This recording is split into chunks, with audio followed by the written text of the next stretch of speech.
Hello friends, once again in continuation of the neuroanatomy, we are going to discuss the clinical applied of the medulla. We discussed the three levels of the medulla. The lowest level was equal to the spinal cord and the ventral part belongs to the motor area. The more dorsally there the sensory tracts was there. Slowly the tube is opening. Now central canal is lapsing. No central canal is there. And in the midline the hypoglossal nucleus and emerging hypoglossal nerve between the pyramid and the olive is there. Between the pyramid and olive is there. Then intermediate part having the olivary complex and lateralmost part having different other nuclei along with the inferior cerebellar peduncle. Similarly, more laterally placed the nucleus ambiguous and other nucleus are placed in the lateral part.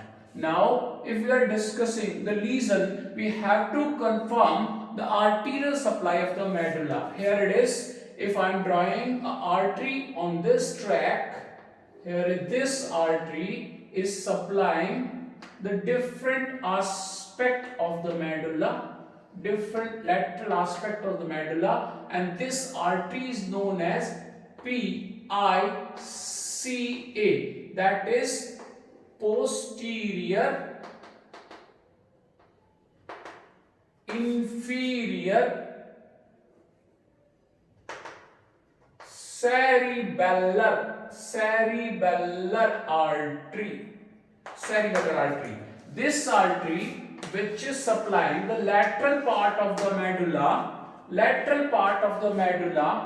arising from the basilar artery, is a branch of the basilar artery which is supplying the posterior inferior aspect of the cerebellum, that is very near to the medulla, and so this is known as PICA or posterior inferior cerebellar artery. Any damage or hemorrhage in this lateral zone will be known as PICA syndrome. Okay, three names for this one. One is PICA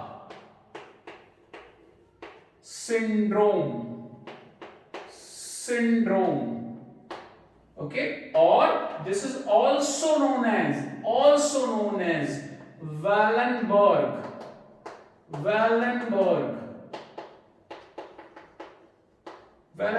syndrome, or this is also known as, because this is damaging the lateral aspect of the medulla. This is damaging the lateral aspect of the medulla. This is known as lateral medullary syndrome. Okay, this damage to this artery, lesion in the branch of this artery, that is known as PICA or PICA.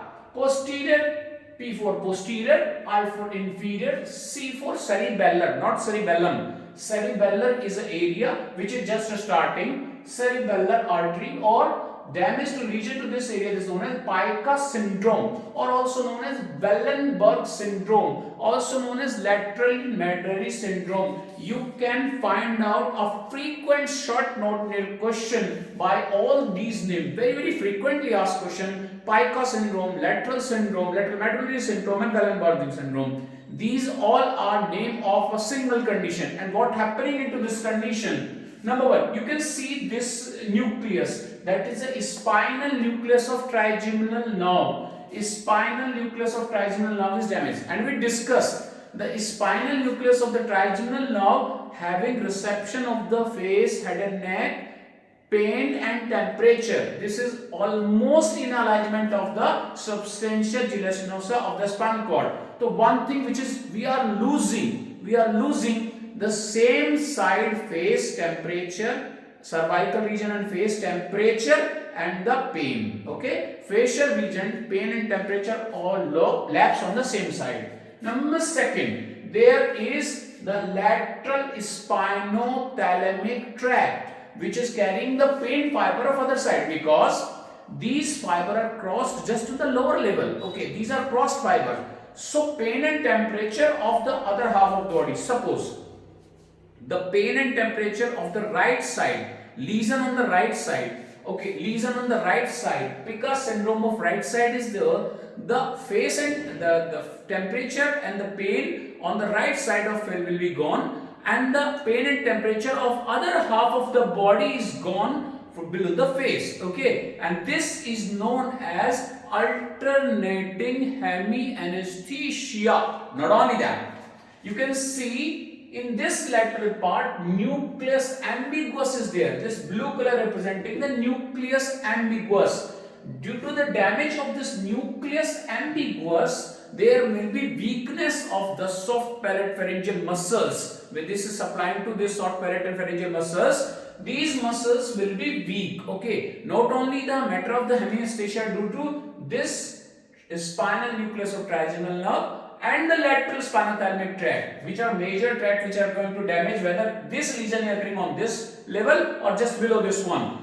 The damage area, the same side of face, other side of the half of the body. Okay, but nucleus ambiguous is causing damage to this nucleus ambiguous is causing the paralysis of the muscle of the palate and the pharynx also.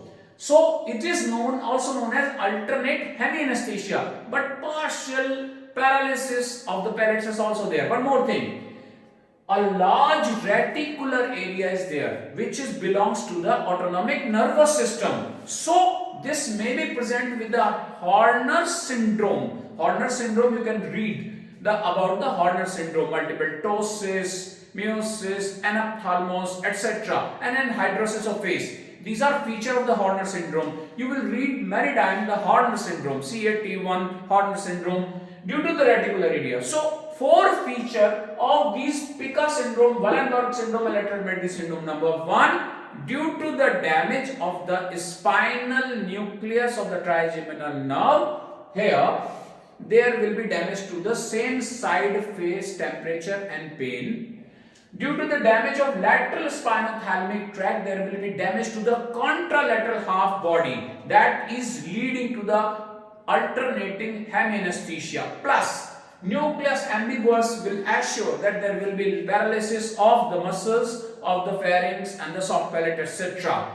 Gag below. Okay, and then there will be last thing, reticular formation is affected, so the autonomic nervous system will be affected, and this may be present with the Horner syndrome. Not only that, if the lesion is extensive and it is very near to the cerebropontine angle, etc., so progressive dizziness and vertigo, these symptoms may be present with this lateral medullary syndrome. When you have to write in your copy, this may be asked from all these names: PICA syndrome, Wallanbergs syndrome or lateral medullary syndrome. You have to write 4 things. Number 1, spinal nucleus of trigeminal nerve damage, same side face paralysis.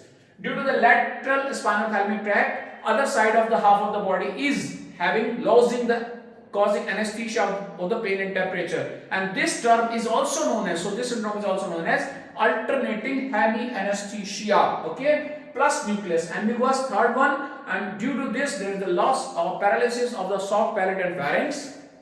Then there is loss of the reticular formation that will lead to the Horner syndrome. You can write the sign. So this short note is complete. That is known as PICA syndrome, lateral medullary syndrome. Another reason is this part,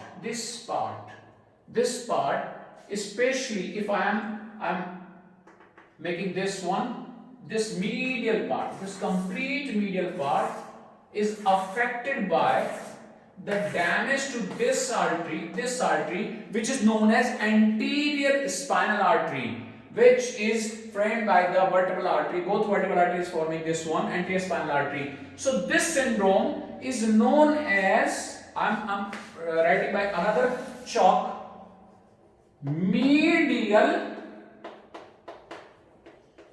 medullary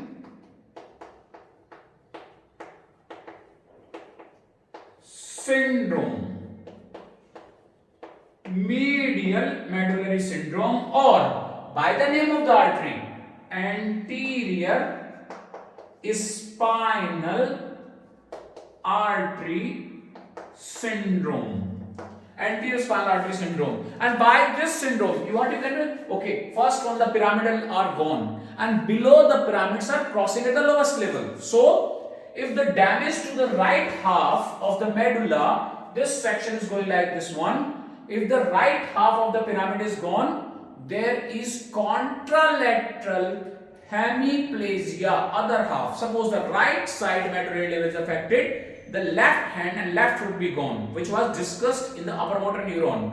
Okay, corticospinal tract or pyramidal tract is gone, other half of the body is gone. Not only that, you can see the nerve emerging from the hypoglossal nucleus, which was the nucleus of 2 cm length. Hypoglossal nerve, lower motor neuron palsy. That means tongue of the same side will be gone. That means tongue of the same half is gone, same half of the tongue, not side, sorry, the same half, right half of the tongue is gone, and left side hemiplegia. This is also termed as alternating hemiplegia. This is the term to the PICA syndrome was alternating hemianesthesia. This is about the paralysis due to the same side paralysis, same half paralysis of the tongue, and pyramidal tract which is crossing at the lower part and other half of the body is gone. This is known as alternating hemiplegia. Two terms, very clear. One is paralysis of the hypoglossal nerve and second one is paralysis of the pyramidal system will lead to the alternating hemiplegia. Not only that, the medial lemniscus is gone, so that medial lemniscus is gone, that is also leading to the hemianesthesia of the other half of the body. Okay, this is causing the hemianesthesia also, but due to the chief engagement of the hypoglossal nerve and the pyramidal tract, that is known as alternating hemiplegia, and this is known as Medial Medullary Syndrome or Anterior Spinal Artery Syndrome. Two syndromes at the medullary level is very important. The gist of the medulla, we discussed three sections of the medulla. At the lowest part of the medulla, where the pyramidal decussation or corticospinal tract was formed there, the upper fibers, the corticospinal tract fiber was crossing there and separating the grey matter mass, grey matter horn of the medulla, central canal was persisting. Second level was the sensory level, where the nucleus gracilis fibers and nucleus cuneatus fibers was crossing. And third is this olivary layer. Whatever the level, if there is a damage to the PICA artery, that a posterior inferior cerebellar artery, four things are going to happen. Number one, damage to the spinal nucleus of the trigeminal nerve will lead to the anesthesia of the pain and temperature of the same side. Second, lateral spinothalmic tract is damaged, so that contralateral half, because that is crossed, already crossed there, contralateral anesthesia will be there.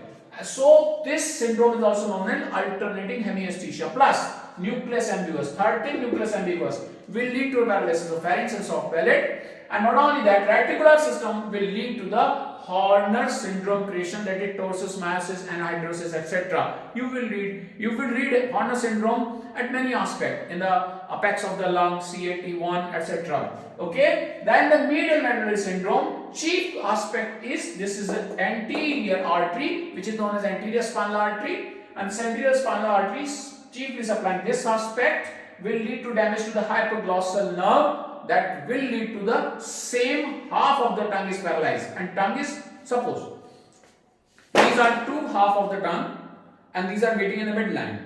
If this half of the tongue is paralyzed and this is intact, right side medullary lesion is there, this half is paralyzed.